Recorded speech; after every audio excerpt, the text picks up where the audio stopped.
Hello, everyone, and welcome back to Film Optics. My name is Christian, and today I would like to talk about one of my favorite games of all time, if not my favorite game ever, and that is The Last of Us. Now, this is not a review. I just want to share my reasoning on why I adore this game so much. That, and this is kind of mentally preparing myself for the upcoming sequel. So let's get this ball rolling.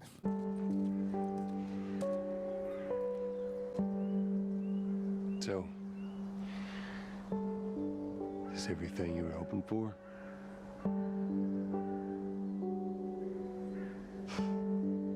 It's got its ups and downs, but you can't deny the view, though.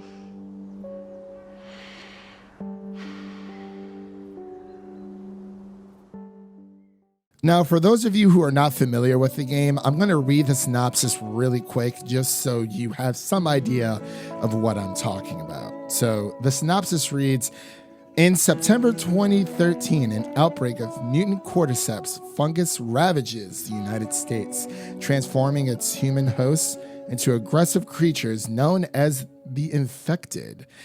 Joel, Tess, and Ellie sneak out in the night, but after an encounter with a government patrol, they discover that Ellie is infected. So the plot seems very simple, yes? Yeah, it's pretty simple. I'd say it's pretty straightforward, but that's not the main reason why I adore this game so much.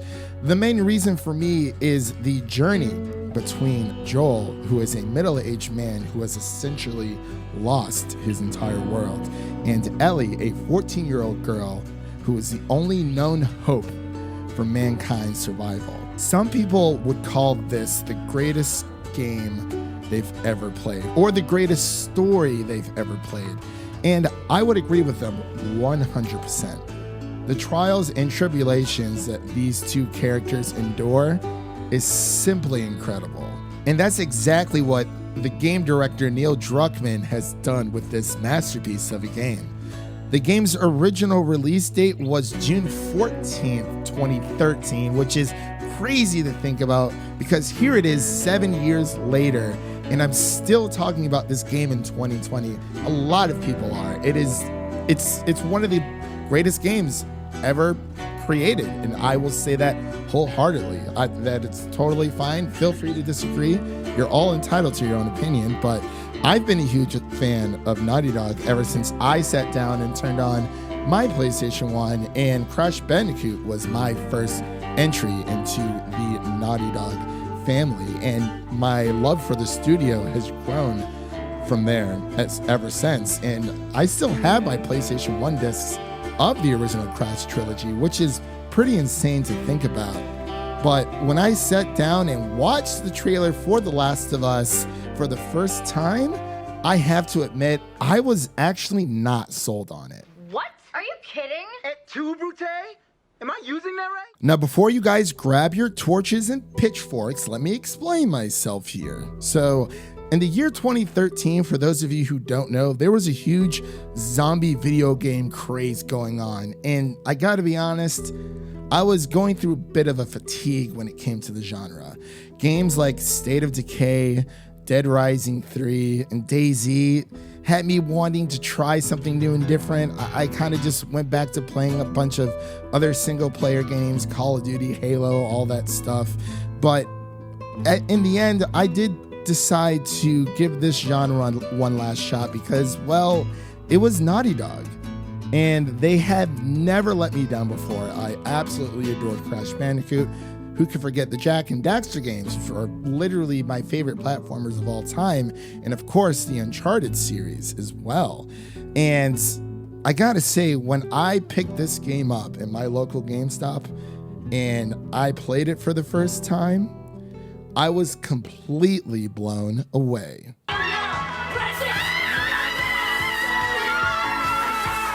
This game was unlike anything I've ever played before. It had heart, it had soul, it had misery, pain, and betrayal all wrapped up into one little package.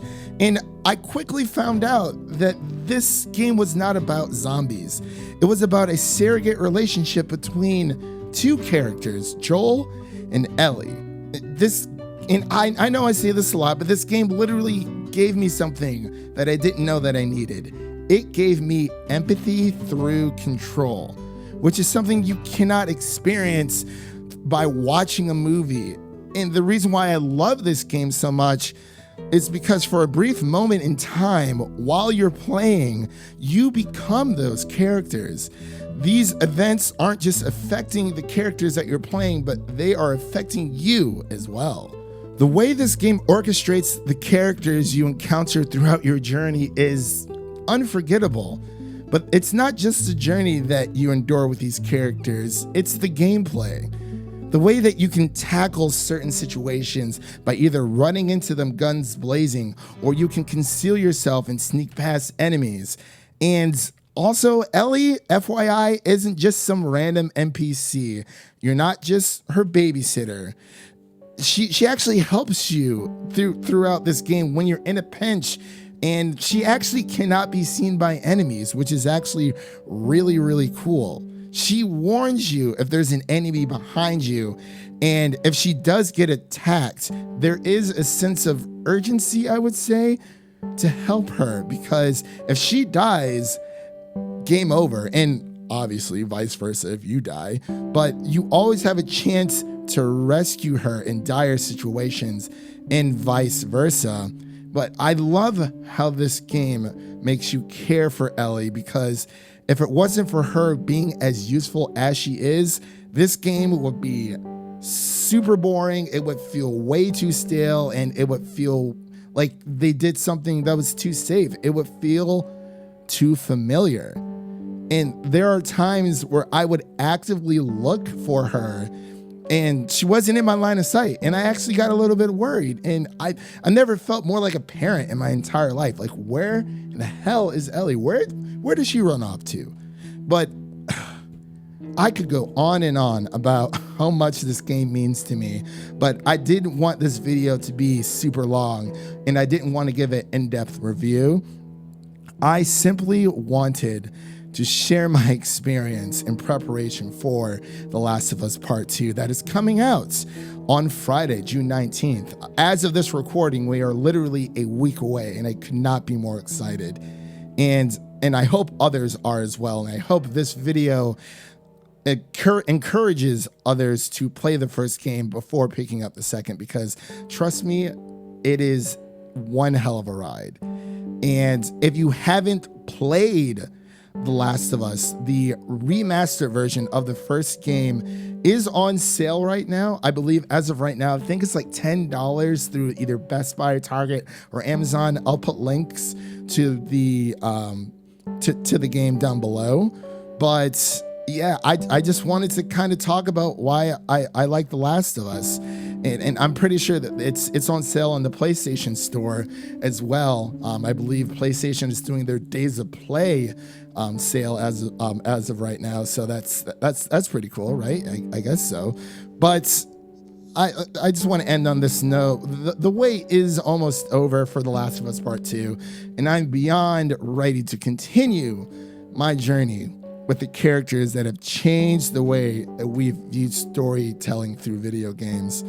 And I honestly hope that, this game does the same for you. Thank you all for watching. Keep a lookout for my first impressions review of The Last of Us Part 2. That will drop on Tuesday, June 23rd.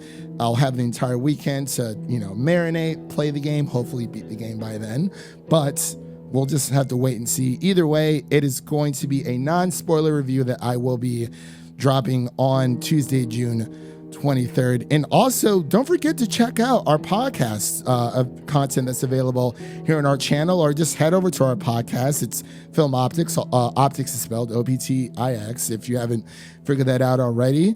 And make sure to like and subscribe if you like our comment here on YouTube, or give us a rating on iTunes.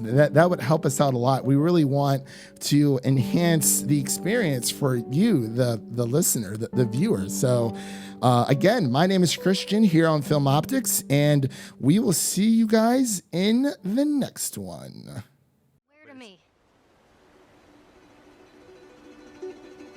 Swear to me that everything that you said about the Fireflies is true. I swear.